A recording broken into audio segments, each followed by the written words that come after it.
Penjabat Gubernur Papua Barat, Komjen Pol Purnawirawan Dr. Andus Paulus Waterpau MSI dan Ketua Tim Penggerak PKK Papua Barat beserta Bupati Fakfak Untung Tamsil dan Nyonya Fatima Bau disambut tari-tarian adat, lalu disambut secara adat makan pinang, siri, kopi sambil duduk teras menggunakan tikar di kantor distrik Kampung Raduria, distrik Fakfak Tengah, Selasa 20 Juni 2023 siang. Acara adat ini dipimpin Moses Kabes untuk sambut anak adat Paulus Waterpau. Gubernur Waterpau mengikuti semua prosesi adat bersama Bupati hingga selesai.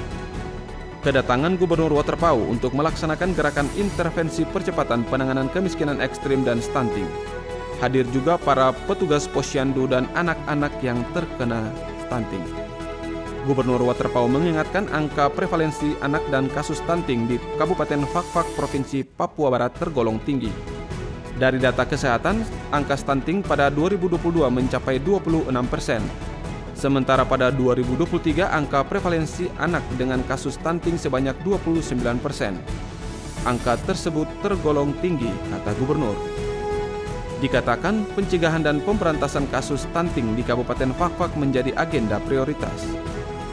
Sementara itu, Ketua Tim Penggerak PKK Papua Barat Nyonya Roma Megawanti meminta kepada mama-mama lebih memperhatikan kondisi perkembangan anak-anak mereka.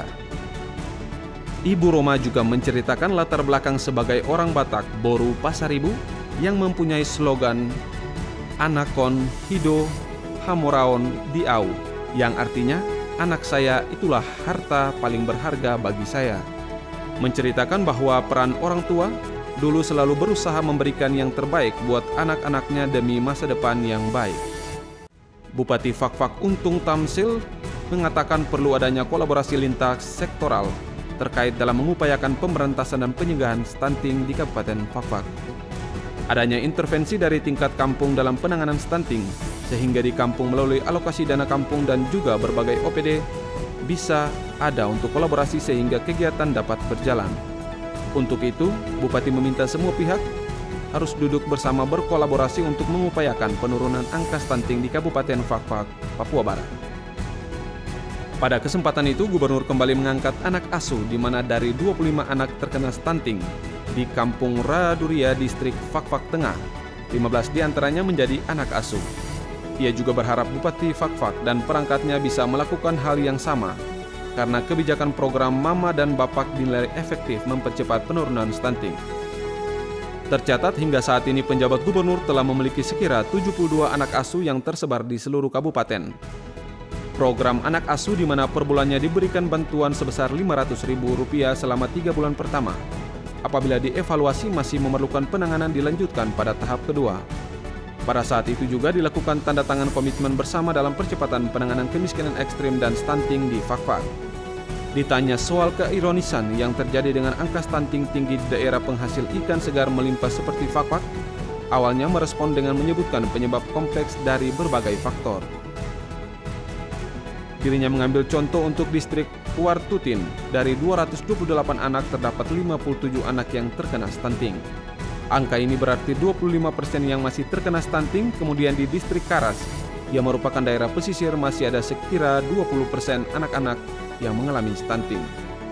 Sebelumnya diketahui berdasarkan hasil survei status gizi Indonesia, Kementerian Kesehatan bahwa prevalensi stunting balita di Papua Barat mencapai 30% pada tahun 2022. Besaran angka stunting provinsi tersebut menempati peringkat ke-6 secara nasional. Prevalensi balita stunting di Papua Barat meningkat 3,8 poin dari tahun sebelumnya, di mana pada tahun 2021 prevalensi balita stunting di provinsi ini sebesar 26,2%. Untuk diketahui, stunting ialah kondisi gagal tumbuh akibat kurangnya asupan gizi, di mana dalam jangka pendek dapat menyebabkan terganggunya perkembangan otak, metabolisme dan pertumbuhan fisik pada anak. Sementara itu, dalam jangka panjang dampak stunting ialah kesulitan belajar, penyakit jantung, dan pembuluh darah. Dari Kabupaten Fakfak, Media Diskominfo Papua Barat melaporkan.